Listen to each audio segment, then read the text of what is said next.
The story of Dr. Kildare. Whatsoever house I enter, there will I go for the benefit of the sick. Whatsoever things I see or hear concerning the life of men, I will keep silence thereon, counting such things to be held as sacred trusts. I will exercise my art solely for the... The story of Dr. Kildare, starring Lou Ayres and Lionel Barrymore. Metro-Goldwyn-Mayer brought you those famous motion pictures. Now this exciting, heartwarming series is heard on radio. In just a moment, the story of Dr. Kildare. But first, your announcer.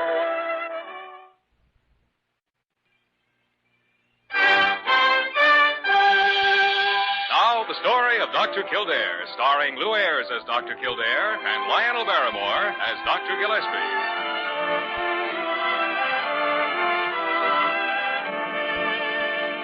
Blair General Hospital, one of the great citadels of American medicine. A clump of gray-white buildings planted deep in the heart of New York, nerve center of medical progress, where great minds and skilled hands wage man's everlasting battle against death and disease. Blair General Hospital, where life begins, where life ends, where life goes on. Good morning, Mr. Borgard. Colonel Beauregard, sir. This I remind you repeatedly, Dr. Kildare. I have the honor to be a full colonel of the Virginia Volunteers. I'm sorry, Colonel. I forgot about it. How do you feel? Well, sir, if I wasn't feeling mighty bad, I wouldn't be here. I came here from Richmond 2 weeks ago, paralyzed from the waist down, and I am now also paralyzed in my left arm. And nothing has been done for me. We can't treat the paralysis until we've diagnosed the cause of it. It is arthritis, sir. I informed you of that the first day I came here. There's positively no evidence we can find of any arthritic changes. Now, you look here, young man. I came up north to get one of those newfangled arthritis shots I've heard about, and I'm going to have one, even if I have to take legal action against this institution. Do you hear me? Yes, I imagine the whole 7th floor can hear you. Right. Well, I'll drop in again later in the day. Here now, don't you go running out on me. I'm a doctor, Colonel Beauregard. Legal matters come under another department. Good day. Dr. Kildare, I could hear Papa shouting clear down the hall. He's not any worse, is he? No, your father's about the same, Amy Lou. He's a little upset, that's all. Well, I better go on in and talk to him. Seems like he just can't feel contented unless I'm standing right there at his side. Yes, I've noticed he depends on you a lot. Dr. Kildare, you're not holding something back, are you? I mean, it's not real bad and you just won't tell us about it. No, Amy Lou. Dr. Gillespie and I have checked every possibility we can think of. Oh. We still don't know what's causing this paralysis of your father's. I wish to heaven we did.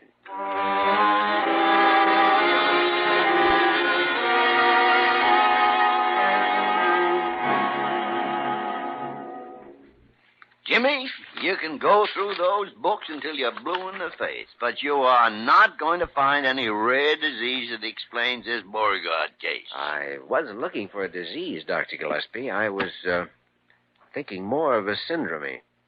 Syndrome, huh? A group of concurrent related symptoms without a known cause. You're reaching for straws. Maybe. What's your idea? Well, the colonel is afflicted with the progressive atrophy of neural function, possibly degenerative in nature, and... You're stalling. All you've said is that the patient is paralyzed. We've known that for 2 weeks. All right, you mean? All right. Then I'll venture a tentative diagnosis. Now, I'm interested. Shoot. There's no physiological cause at all. The trouble is psychoneurotic, hysterical paralysis. I'm afraid I can't buy that. Why not? He's the hysterical type, isn't he? Yes, but no, it won't hold water. Do you have a better idea? Sure. A hereditary syndrome called familial periodic paralysis. Ridiculous. That's textbook curiosity. I've never had a case of it in 35 years of diagnosis. You've got one now. Go on. Mind if I take another blood sample and run it for a potassium deficiency? No, go ahead. Waste your time if you want to. All right, let's see. I'll need a centrifuge and a flame photometer. Guess I'd better set up one of the labs. And when you get this out of your system, Jimmy, we better plan the kind of psychiatric treatment we're going to use. Well, maybe it won't be necessary. See you later. Familial periodic paralysis. Confounded tarnation. Now, why didn't I think of that?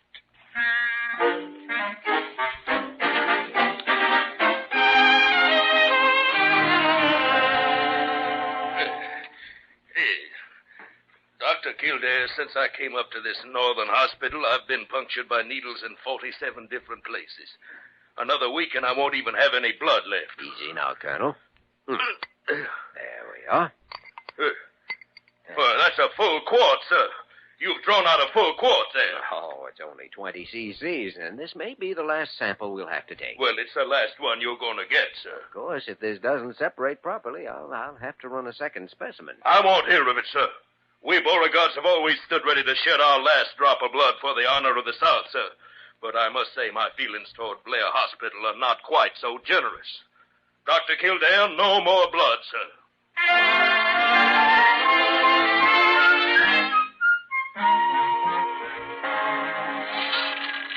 Dr. Kildare, I surely hope you don't mind me hanging around peering over your shoulder like this. Not in the least, Emmylou. You're as much concerned about this as I am. Now, let's get this sample out of the centrifuge. At least the vial didn't break. Oh, I'm glad. Papa'd have a conniption fit if you tried to take another specimen. Good, clean separation, too. Well, we'll load it in the atomizer and see what we've got. Dr. Kildare, I guess maybe I talk sometimes like I got magnolia blossoms where my brains ought to be. No, you talk like a girl who's devoted to her father and who's pretty worried about his condition right now. Well, I've always kind of looked after him since Mama died.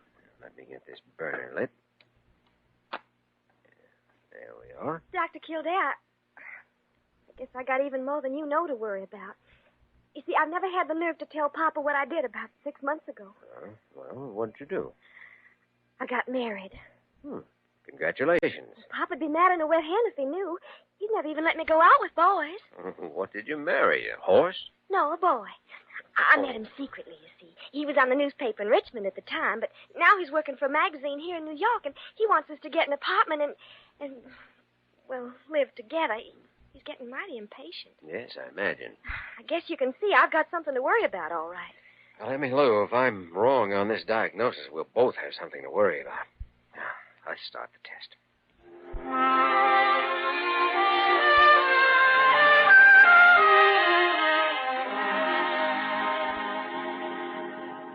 All right, Jimmy. All right. But the only thing certain from these results is the fact the patient has a potassium deficiency. And that can happen from other causes. Name one, Dr. Gillespie.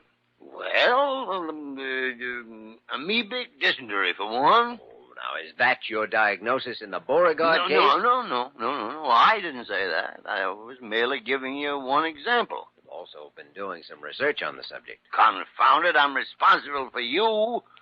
If you're going to put yourself out on a limb, I got to know something about the structure of the tree. Well, just 3 or 4 doses of KCl solution ought to settle the question. Yeah, make the colonel a pretty sick man if he doesn't have a tolerance for it. Don't worry, he will. Confound it, Jimmy. I still think it's psychoneurotic. Oh, dear. There you are. Oh, dear. Carew, lower your flaps and come in for a landing. Dr. Gillespie, do you know what's happened? No, what? That patient, that Mr. Beauregard in 720. It's Colonel Beauregard, sir. Well, whatever he is, he's going to sue Blair Hospital. Good. Dr. Gillespie, please. I mean it, Carew. I'm tired of watching that lawyer of yours sit back on his big, fat retaining fee without doing any work for it. It'd do him good to fight a case once in a while. This is hardly a matter of a personal whimsy. Ah. Why, you've no idea how incensed this man is. You think not? By most of the things he said to me, I simply wouldn't sully myself by repeating. Oh, that bad. Huh? Gentlemen, this crisis must be met. Colonel Beauregard's case must be diagnosed without further delay. Well, fortunately, Dr. Carew, we've just done that. Our sacred honor demands that we... What did you say? I said we've diagnosed the case and we're ready to start treatment. Kildare? Well, then there's nothing to worry about us. No, not a thing in the world. Dr. Gillespie, what is the diagnosis? Well, it's a matter of, Dr. Kildare made certain tests which seem to indicate that, confound it, we've decided the colonel is afflicted with familial periodic paralysis. Thank you, Doctor. Can you imagine that? Only with great difficulty. We should have definite results within a couple of days, Dr. Carew. Excellent. Oh, dear me. I must run up and tell the legal department. They'll be so happy about this. Yes, undoubtedly. Well, gentlemen, as they say in England, carry on. Yes. Jimmy, about that limb you got yourself out on. Yes, Doctor? Move over, will you?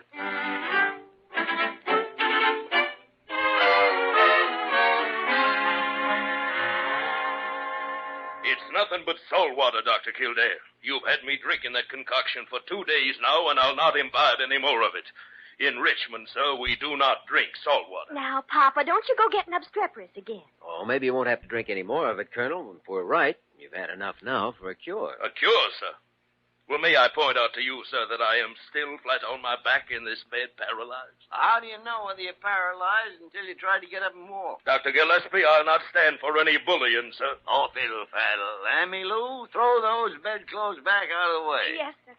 Here.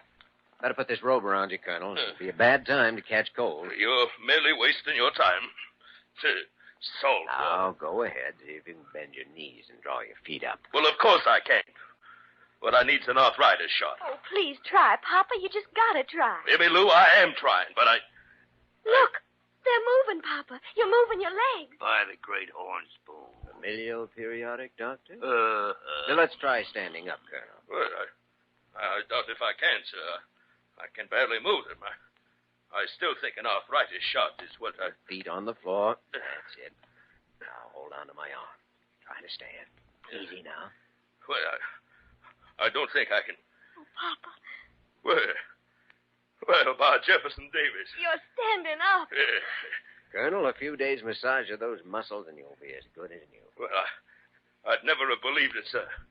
And from salt water. Oh, Papa, I'm so happy, and it's all so wonderful. Sure. Don't carry on, Emmy Lou. Oh, but it is.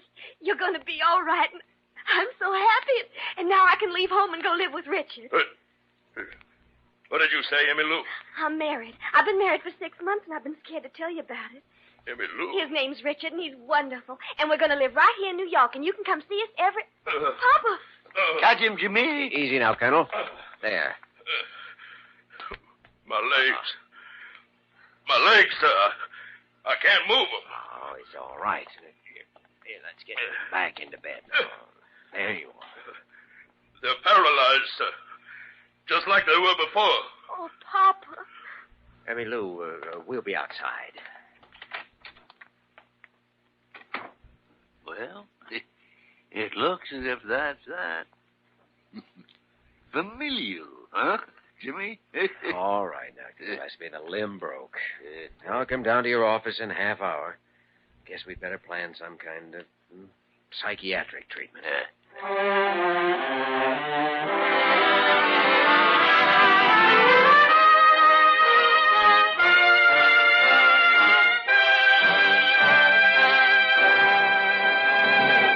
We will return to the story of Dr. Kildare in just a moment.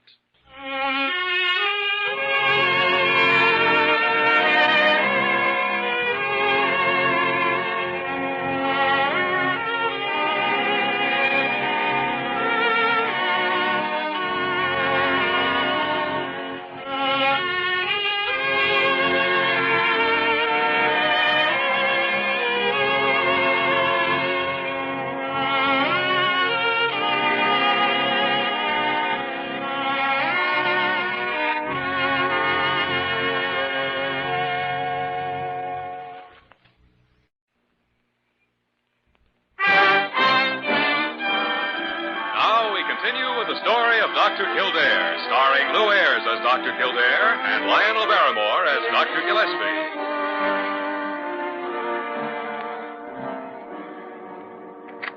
Oh, Jimmy, come in.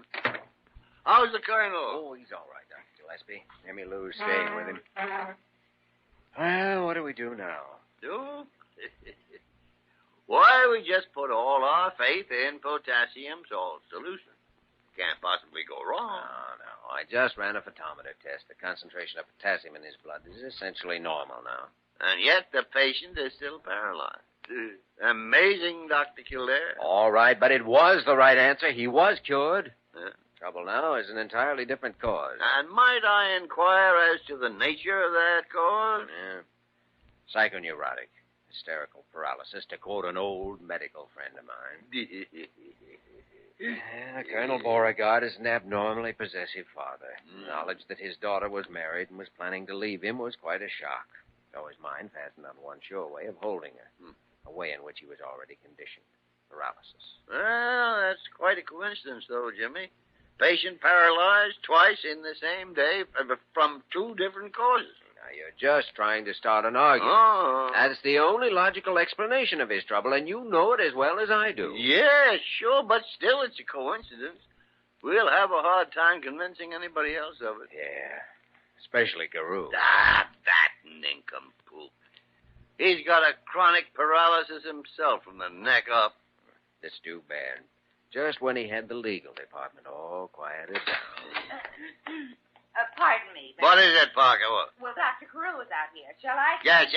Send him in. Confound it, Jimmy. I got to learn to stop speaking of the devil. No. What's all this about the devil?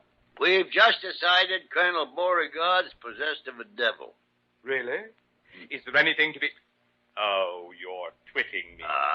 Besides, the little bird told me that you had the colonel up and walking. What a precocious little bird. In fact, I'm just on my way now to see the miracle for myself, as you might put it. Yes, well, why don't you put it that way? And I'm going to remind the colonel, in a subtle way, of course, about those nasty accusations he made. Excellent. Maybe you better hurry up. He might decide to go for a stroll, you know. Oh, dear, that's right. I'll go right on up there. Well, as they say in... Yeah, just carry on. Quite.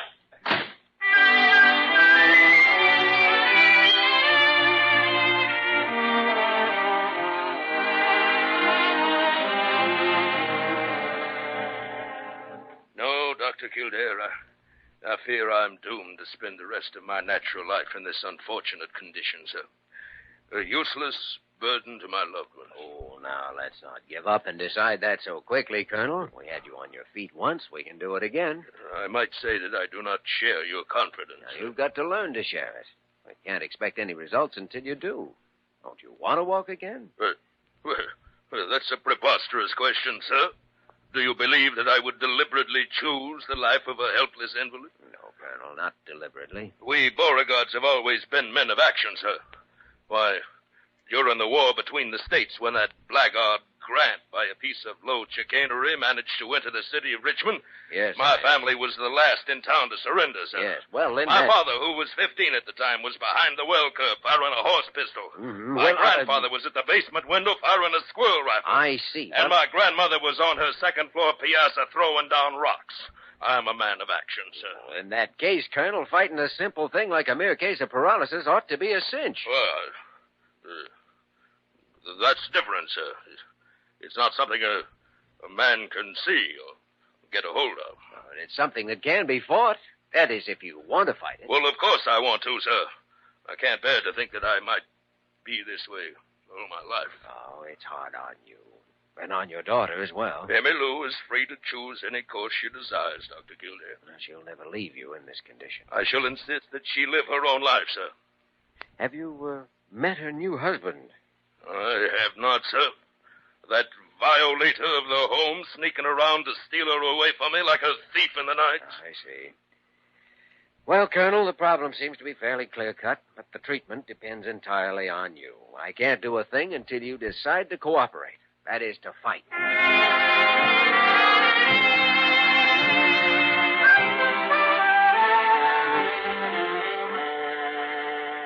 Well, there's no doubt about it, Dr. Gillespie. You were right. Some of those statements he made are pretty indicative. Yeah. It's a psychoneurotic mechanism, nothing else. Any chance he might be faking it, Jimmy? No, it's legitimate, all right. Hmm? He is right at the edge of his consciousness, though. He can almost sense the reason.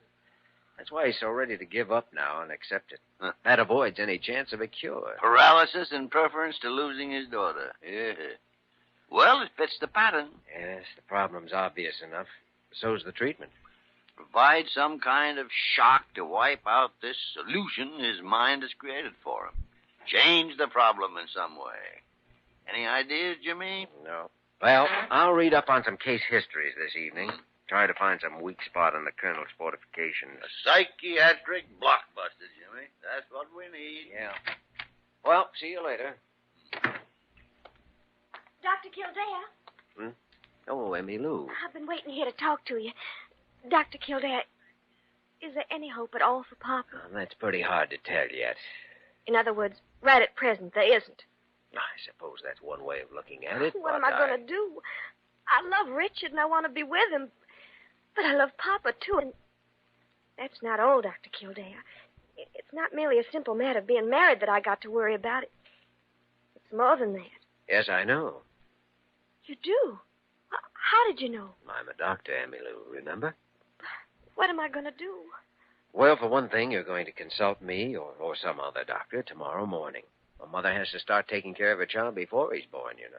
Oh, I know I should have, but everything was so mixed up. Does your father know about it? Good heavens, Dr. Kildare, I wouldn't dare tell him about this. I guess he would really blow it. Wait a second. A shock, huh? What do you mean? Something to upset his solution. Come on, Emmy Lou, let's talk to Dr. Gillespie. I think you may be our blockbuster.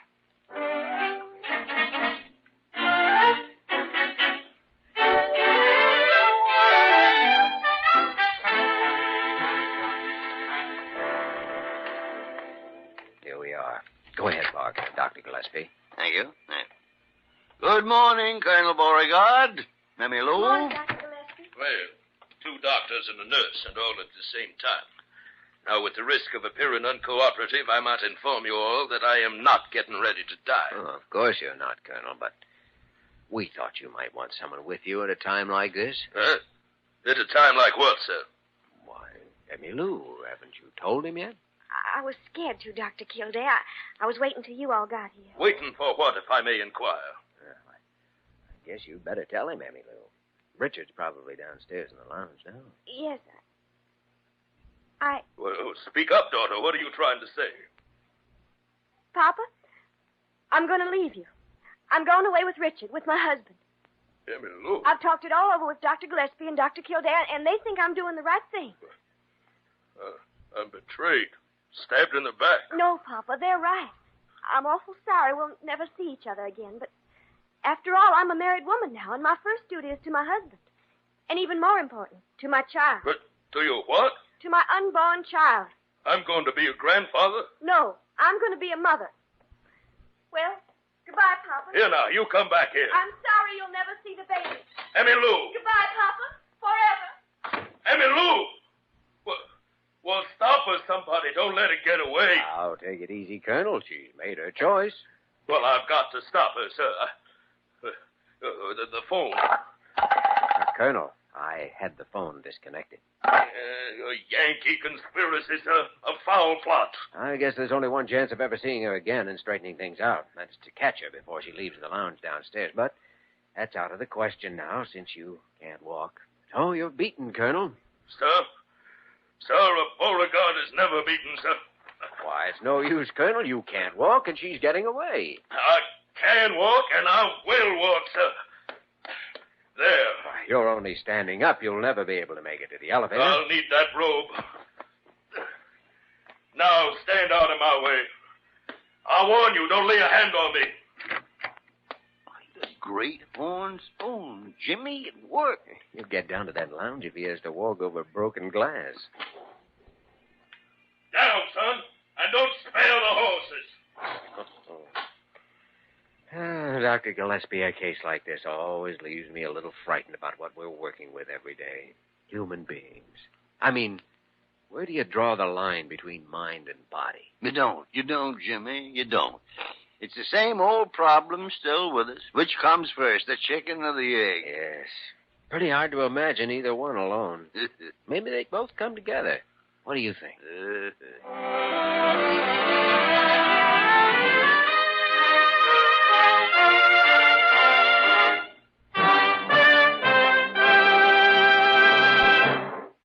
In just a moment, we will return to the story of Dr. Kildare.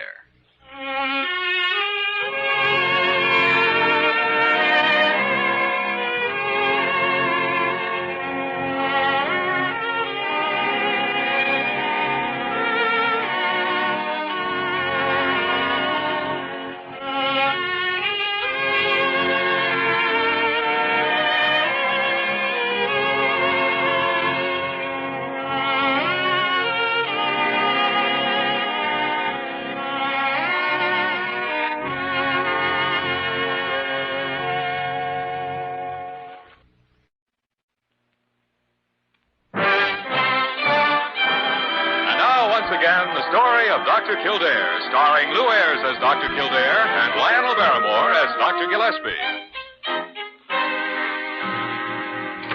Dr. Gillespie, Kildare, you can't possibly imagine what I just saw down in the lounge. A helicopter. Certainly not. It was that Southern Colonel, whatever his name is, and he was walking. No. Yes. Did you hear what he said, Kildare? Yes, but... Well, I know Dr. Carew has a reputation for sobriety and honesty, Dr. Kildare, I have not been drinking. Carew, was the Colonel by any chance riding a pogo stick? He was not. He was walking. I tell you, I saw him. Dr. Gillespie, Dr. Kildare, you better come down to the lounge right away. What's the matter, Emmylou? It's Papa. Paralyzed again? No, this time he only fainted. You see, he just found out something that gave him a terrible shock. What do you mean? Well, I introduced him to my husband, and you see, Richard's a northern boy. Yeah? His last name is Grant. Oof. You better bring some smelling salts. Grant. Never mind the smelling salts, Jimmy. The only thing that'll help the Colonel after that is a strong whiff of mountain mule.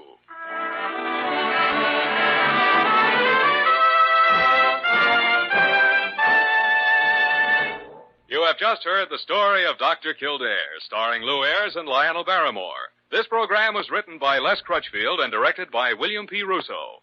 Original music was composed and conducted by Walter Schumann. Supporting cast included Virginia Gregg, Ted Osborne, Bill Conrad, and Jane Webb. Dick Joy speaking.